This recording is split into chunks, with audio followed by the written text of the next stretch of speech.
ko yung mga naibenta ko na. Yung pinadala ko sa kanya nga,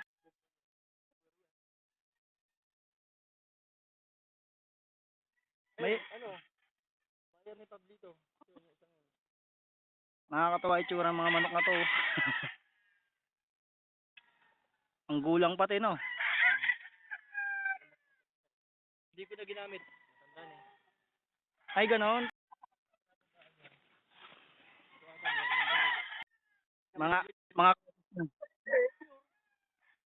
Mga nagbi-breed kayo ng pure? Ano ba ibig sabihin niya pag may ganyang tatlong guhit? Hindi, ako tinatandaan ko lang yan para pagkakukuha nyo. Niregaluhan ng inihin. Libre na. O yung inihin na